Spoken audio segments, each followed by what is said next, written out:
Hey everybody, welcome. So tonight we're going to be doing episode 1 in our Objective Growth series. We're going to be talking specifically about the need for integrated business strategies. So who am I? I'm Dr. Travis Goodson. I am the Chief Executive Officer of BizDoc Consulting. And why should you listen to me or keep this video rolling? Well, one, you can check out this link, or you can check out this link here later on and see exactly when and why and where you should be trying to work with me. So that being said, let's get on with it. So inside of your business right now, if you're a director or higher, I'm talking vice presidents, senior vice presidents, executive officer of some kind with a chief title, this applies directly to you and your business model, okay? Somewhere inside of your business, there is a fire that you know nothing about. How do I know this? Because I've seen this over and over and over and over again. There is some type of disconnect between you and what you're trying to achieve. And you sometimes seem to think that it's the people in the organization that are getting in the way. But I'm here to tell you that that is an exact myth. So let's go on a little bit of a journey. What are the two most important things you need before going on a hike? The first thing you need is a destination. You have to know where you're going. You have to, because there's markedly different packing lists for going to Aruba versus Colorado. The second thing is you need some type of map and a compass. Okay, if you're going through a hike in the wilderness, not a good idea to go out with some type of tool to help you get to your endpoint that you have set, okay? So what does this translate to in business speech? Well, you have to have some type of goal. You have to have a strategic goal that you're actually shooting for in your organization. And this is where the fire comes in, okay?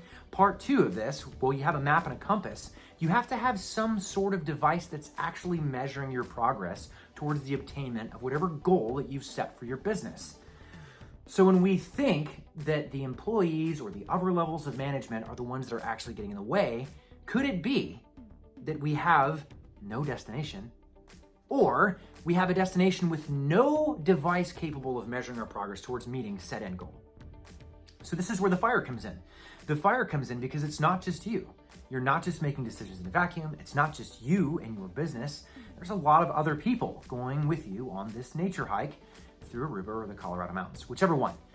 But either way, we need to make sure we're doing our due diligence to make sure that we have an endpoint as well as a valid mechanism for, distributing our success across the board, capturing metrics. Sometimes we call those things KPIs. There's lots of different ways that we can go through and do this. But it's not just a hand wave. And this is why we're having this in-depth talk about objective growth. Because in order to get to an objective, you have to be objective. You have to collect data, which brings us to the meat and potatoes of this conversation. What do you do when you have an entity inside of your organization that you don't know a whole lot about? As an executive, as a vice president, as a director, as a chief, whatever, what do you do? Well, if you don't know what they do, how can you set strategic goals as well as KPIs to measure that division's success, or that unit, or that person, or that team, or X, Y, and Z? Well, it's important to know where the destination is. What are you trying to accomplish? And then how do they fit into the accomplishment of that thing? And then also, you might have different KPIs or measurement devices, okay, your little map and compass. You might have a different one for finance. You might have a different one for talent management. You might have a different one for logistics, but what do you do with data science? That right there is one of the biggest mysteries that plagues organizations right now, just across the world. People would like to consider themselves a data-driven organization. And I say people because organizations really can't consider themselves. It's the people that make up that organization. So what we see an Excel spreadsheet or maybe some type of dashboard in Power BI or Tableau, and automatically the organization says that they're data-driven.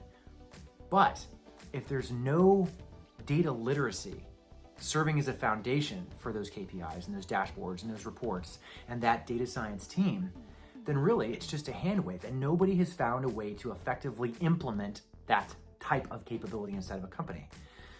So if you're a CEO or COO, vice president, or whatever you are, and you have a data science team inside of your organization, I want you to stay tuned to these talks.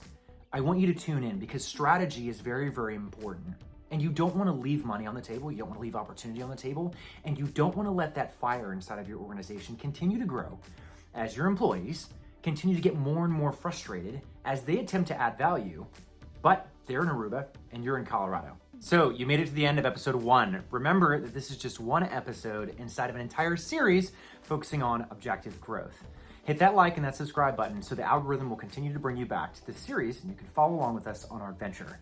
And remember, stay objective.